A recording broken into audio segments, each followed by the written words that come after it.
Si on devait faire un résumé de votre histoire, on dirait merci maman de m'avoir sauvé de mon kidnapping, si j'ose dire. C'est ça.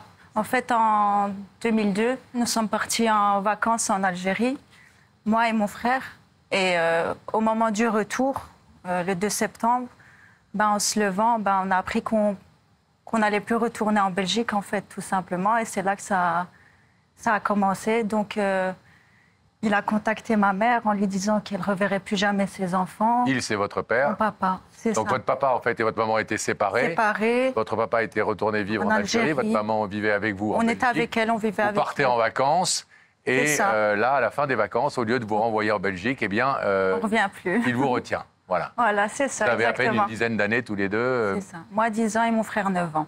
Ça se passait pas très bien, c'était un peu la guerre entre vos parents, j'imagine, s'ils se sont séparés. Toujours. Ma mère, elle a toujours subi des menaces par rapport à « je vais prendre tes enfants, je vais faire ceci ». Mais elle a toujours eu peur parce que si elle s'est dit « s'il les prend et qu'ils sont petits, ils ne vont pas me reconnaître, en fait ». Mais il l'a quand même fait. Il le disait, mais on ne pensait pas qu'un jour, vraiment...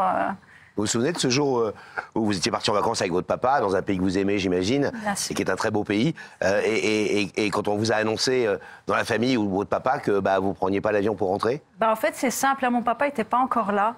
Il nous a rejoints le jour où on devait rentrer en Belgique, en fait, et en se levant le matin, on était avec ma grand-mère, elle nous a dit « votre papa a appelé et vous ne pouvez pas prendre l'avion ». C'est tout ce qu'on savait, c'est tout. On ne savait pas ni pourquoi, ni comment. Et ce qu'il faut savoir, c'est que, comme dans la loi française, un enfant n'a pas le droit de quitter le territoire sans l'autorisation d'un des deux parents. En Algérie, c'est sans l'autorisation du père. Papa. Donc, votre père était en mesure, effectivement, de vous empêcher, tous les deux, de repartir.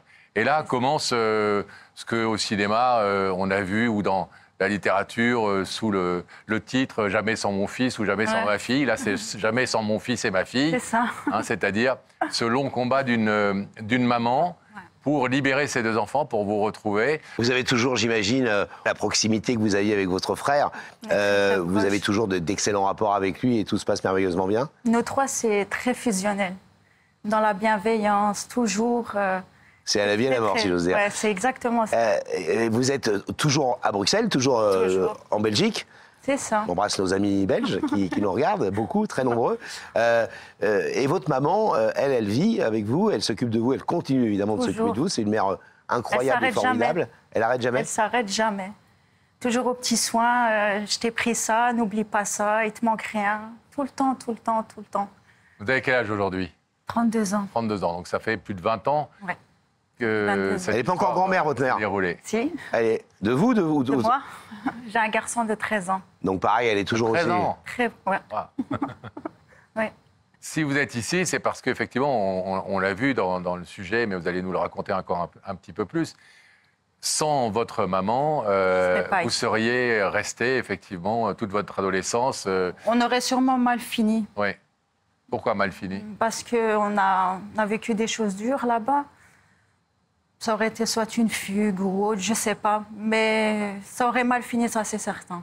Ça, c'est une certitude. Vous étiez dans des conditions très, très rudes, au-delà du fait de ne plus voir votre maman, de plus J'avais retourner... un papa très difficile, beaucoup dans la tyrannie, la tension.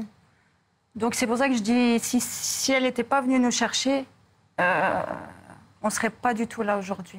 Qu'est-ce qui se passe à partir du moment où votre maman apprend que vous ne rentrerez pas? Elle décide de quoi? Elle y va directement? Elle prend un avion elle-même directement? J'imagine qu'elle a dû réfléchir et... Ça ne se passe pas comme ça, surtout que l'Algérie donne beaucoup de droits au papa, donc on ne peut pas aller comme ça reprendre. Alors comment ça s'est passé? Racontez-nous. En fait, elle est partie à la police, comme la première démarche. Comme, en Belgique? En Belgique, bien sûr. Et en fait, le commissaire l'a reçue. Il a ouvert une armoire avec plein de dossiers dedans. Et il a dit à ma mère que voilà, tous les dossiers qui sont là, c'est des mamans qui attendent des fois plus de 10 ans pour récupérer ses enfants. Et ma mère, elle a dit, moi, je ne vais jamais attendre 10 ans. Et elle est partie. Et après, elle a essayé d'entamer des démarches envers les sénateurs et qui, par Madame Anne-Marie Lizin, qui était sénatrice en Belgique et qui s'occupait des droits des femmes. Donc, elle a accompagné ma mère tout au long de la procédure. Le président s'est rendu en Belgique en décembre 2002. Elle s'est interposée, elle est rentrée dans le tas. Et elle a tout fait, en fait. Même si elle n'avait pas le droit, il y avait la sécurité qui la retenait, mais le président lui a dit non, laissez-la passer. Enfin, il a dit à ma mère... Le président l'Algérie, pardon. Ah, qui faisait une visite officielle en Belgique en 2002, c'est ça. Ouais. Et votre mère, elle était vraiment le président de la République algérienne. Elle est rentrée dans le tas, vraiment. C'était M. Bouteflika à l'époque. C'est ça. Ouais. Abdelaziz Bouteflika, il a dit à ma mère que l'Algérie la soutiendrait. Et c'est ce qu'il a fait. Ah, c'est ce qu'il a fait. C'est ce qu'il a fait aussi. Donc c'est grâce au président algérien et évidemment au combat de votre maman et de cette sénatrice qui l'a aidé que quand même la situation a pu se dénouer. Et comment vous avez été libérée? Alors racontez-nous. On était dans un lycée français. On étudiait à l'école là-bas, mon frère et moi. Mais ma mère était déjà venue une première fois, 2 mois après. Mais elle ne pouvait pas nous prendre avec elle parce qu'on lui a dit qu'il faut attendre que les démarches soient faites. Mais on a su la voir peut-être 5 minutes. Et c'est comme ça qu'on a su qu'elle nous a dit « Je ne vous ai jamais abandonné, je ne vais jamais vous abandonner. Soyez patient et je reviens. » Comment s'est passé, vous vous souvenez, j'imagine, c'était il y a longtemps déjà, mais je pense que ça doit être assez marquant. Vous vous souvenez exactement comment s'est passée cette rencontre pendant 5 minutes avec votre mère 2 mois après. Vous étiez enfant, ça faisait 2 mois que vous n'aviez pas vu 2 mois et demi. 2 mois et demi que vous n'avez pas vu votre maman. Oui. Vous vous souvenez où, quoi, comment s'est passé, comment elle a été? Je me souviens vaguement. Ce que je me souviens surtout, c'est le jour où elle est venue nous récupérer. Je sortais de la classe, mon frère aussi. C'était l'heure de midi. Et en fait, en allant pour aller à la sortie, je vois ma mère en face, en fait. Et là, c'est le choc. C'est vraiment un choc. Elle vous a dit quoi? Elle a dit, je suis venue vous chercher. Là, on savait qu'on rentrait en Belgique. Non, ma mère, c'est... Qu'est-ce que vous avez envie de lui dire ce soir, Shaima Nadia, exactement? J'aimerais lui dire merci. Merci de nous avoir sortis de là. Et que je l'aime.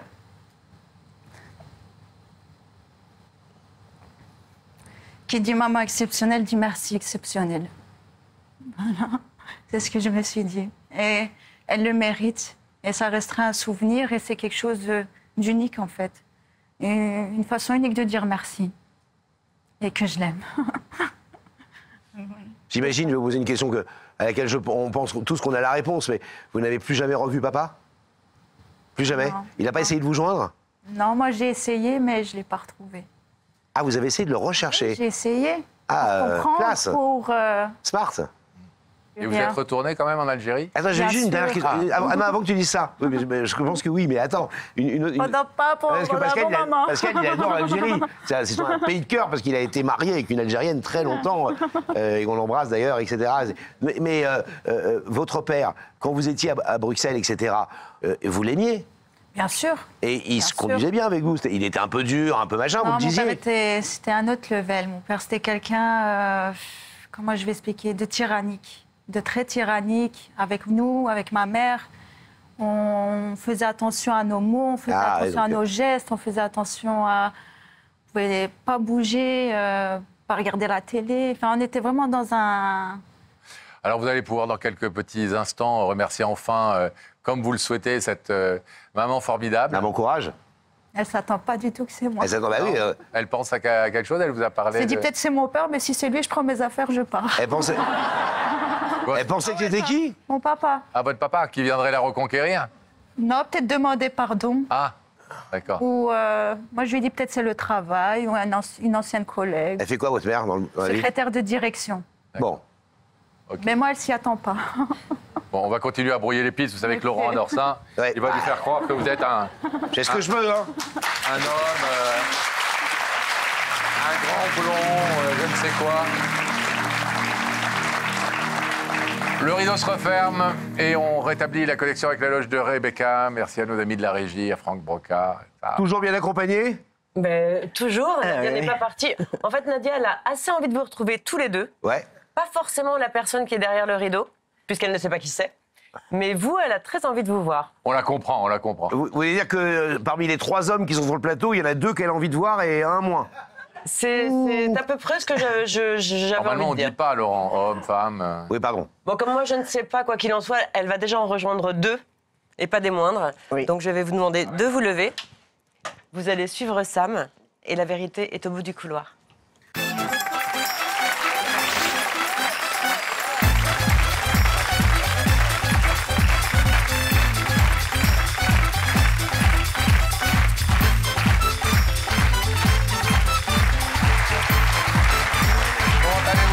bien, merci. Bien Ravi. Vous allez bien? Très bien. Vous êtes contente de nous voir? Oui. Très. Bon.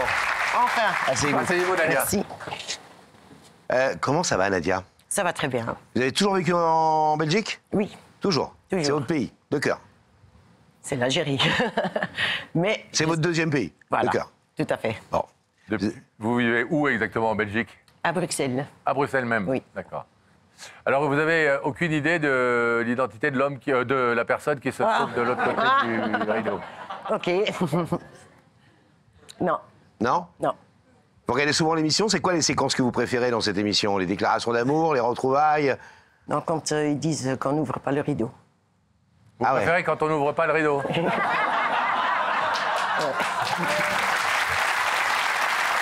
Et pourquoi? Parce que. Vous êtes cruel? Oui. Mais vous voyez à quel point parfois nous on rame, Pascal et moi, pour que... On a parfois des gens qu'on sait qui vont pas ouvrir le rideau, on fait tout pour que quand même. Ben non, moi j'aime bien quand la personne dit non, j'ouvre pas. Et Ah souvent, ouais. Oui. et souvent vous Comme êtes ça dans d'accord. la vie, vous? Oui. Souvent vous êtes d'accord. Oui. Et vous aimez bien quand dès le départ ils disent, ils voient la personne, ils disent, je veux même pas l'entendre. Oui. Ah c'est un... Oui. Désolée, je suis quelqu'un de très franc et de très Cash. correct. Oui, Mais cash. est-ce que vous n'êtes pas déjà vous-même, comme vous pensez à quelqu'un, en train de préparer ce que vous allez faire dans 2 secondes? Si je vois la tête de la personne que ça me plaît pas, je vais même pas entendre ce qu'il dit. D'accord. Voilà. Vous êtes dur comme ça dans la vie? Ou vous avez un grand cœur? J'ai un grand cœur, mais Ah. je suis très dur aussi. Dur à grand cœur? Oui. Vous êtes marié? J'étais. Vous avez des enfants? Oui. Combien? 2. Filles, garçons? Fille et Tout d'un un coup garçon. ça... Chut. Oui. Ah oui, mes enfants, c'est tout. Hein. Vous changez de visage là, Ah oui, dès que vous oui, parlez de vos enfants. Ah oui. Les yeux changent. Oui. Quel âge ont-ils vos enfants? Ma fille, elle en a 31 et mon fils, 30, pardon. Vous travaillez dans quoi? Ne me dites pas que c'est un collègue. Ah. Nous, on n'a rien dit. OK. On n'a rien dit. Donc, pour l'instant, vous n'êtes pas en couple aujourd'hui. Non. Et ça pourrait être une déclaration d'amour. alors. Ouais. Non, non, non, non. Ne donne pas de... Non, non. Ça pourrait être un collègue et une déclaration d'amour en même temps. Non, non, non, non. Impossible. Non. Si je vous parle de David, ça vous parle ou pas? David. Oui. David. Non. Est-ce que vous avez envie d'un petit indice? Oui. Oh oui. Allez, regardez. Même moi, j'en ai envie, Pascal. On en meurt d'envie. Vous les aimez, nos indices? Oui. Vous les trouvez bien faits? Oui. Ouais. Très bien. Ah, vous allez voir. Surtout quand le rideau va rester fermé après.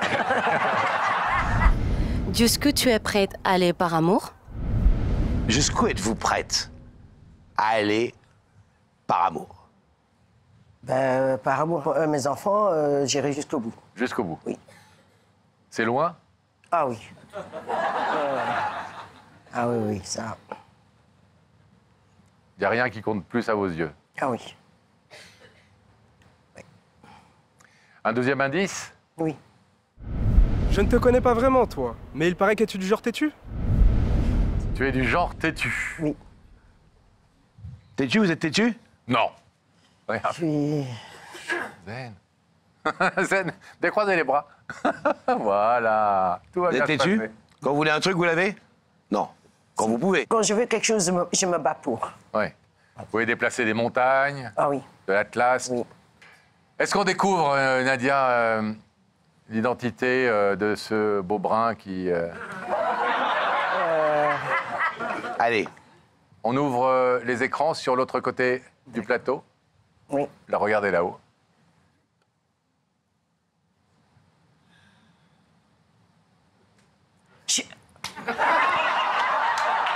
Je le savais, je l'ai encore dit dans la voiture, je le savais.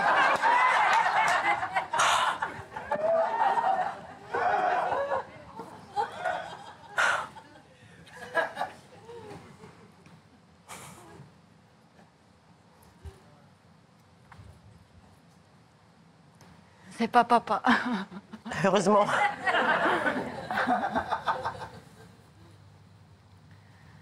Je voulais juste te dire merci.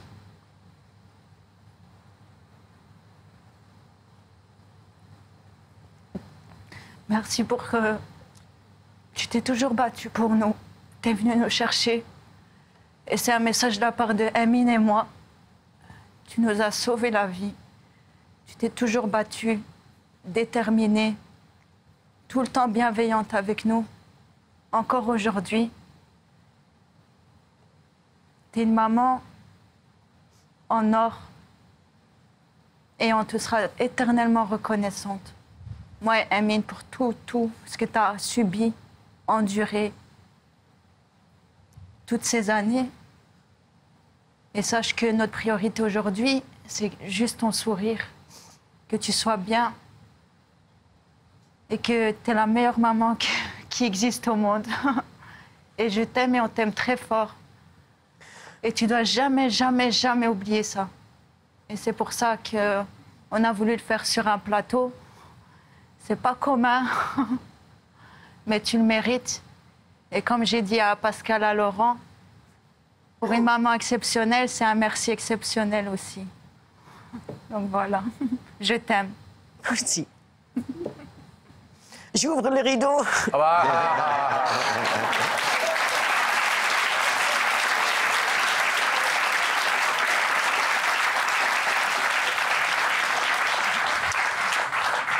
Votre fille Shaima nous a raconté évidemment votre histoire commune.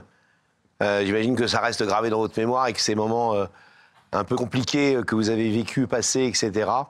Vous avez vraiment craint, je pense, de ne plus jamais revoir vos enfants. Ils sont bien terminés en fin de compte. Et notamment, elle nous a dit, grâce à votre détermination, c'était quoi?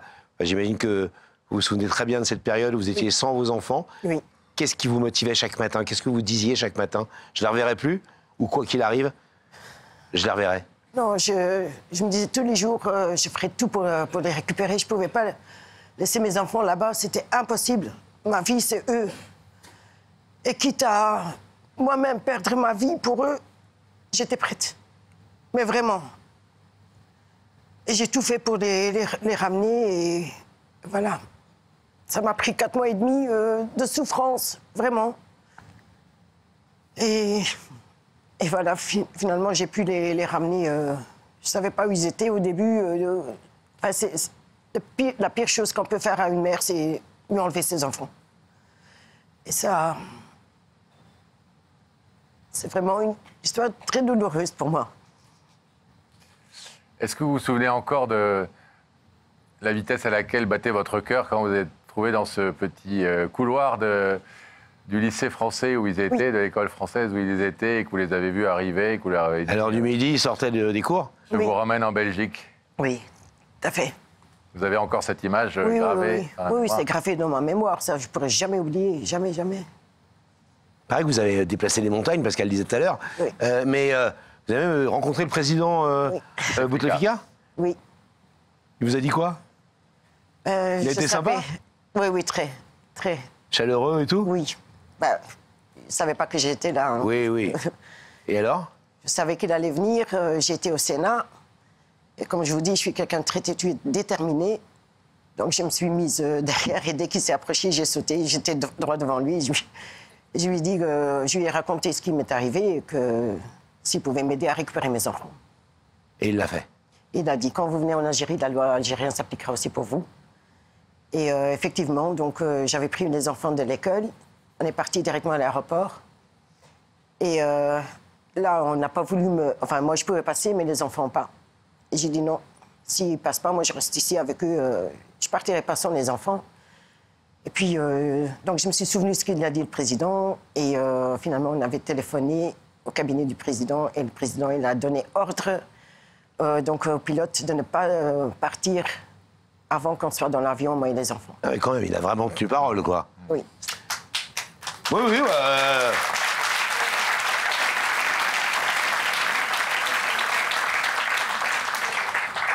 C'est dommage, parce qu'on aurait aimé faire plaisir à Shaima que ce rideau s'ouvre, mais comme on sait que vous les aimez fermés... Non, je veux que vous ouvriez le On va rideau. donc vous laisser repartir, Nadia. Voilà, Merci en tout cas d'avoir été présente sur ce plateau ce soir. Non, je vais ouvrir Bon le retour rideau. en Belgique. Ah, vous êtes contente, Sans ma là? fille. Et on laisse bien le rideau fermé. Hein. Non. Nadia, Je vais vous l'ouvre demander moi-même. de vous lever face à ce rideau. Il y a de l'autre côté votre fille, qui représente aussi votre fils, évidemment, ce Oui. soir. Amine. et qui sont venus vous dire merci pour tout ce que vous avez fait pour eux, merci de les avoir sauvés de ce qu'on peut appeler un kidnapping, merci d'avoir été la maman formidable que vous avez été et que vous êtes toujours. Merci. Voilà, comme quoi de temps en temps, c'est bien aussi les rideaux qui s'ouvrent dans lequel Oui. il n'y a que la vérité qui compte. Oui. Allez, Allez, on ouvre le rideau.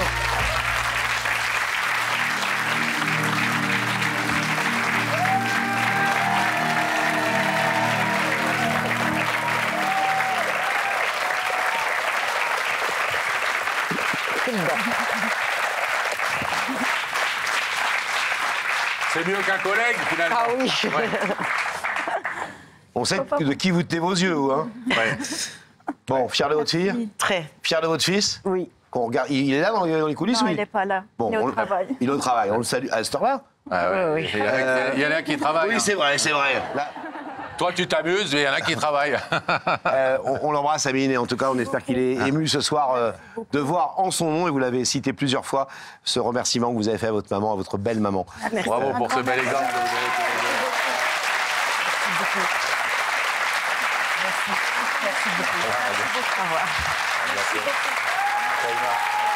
Allez, bras dessus, bras dessous.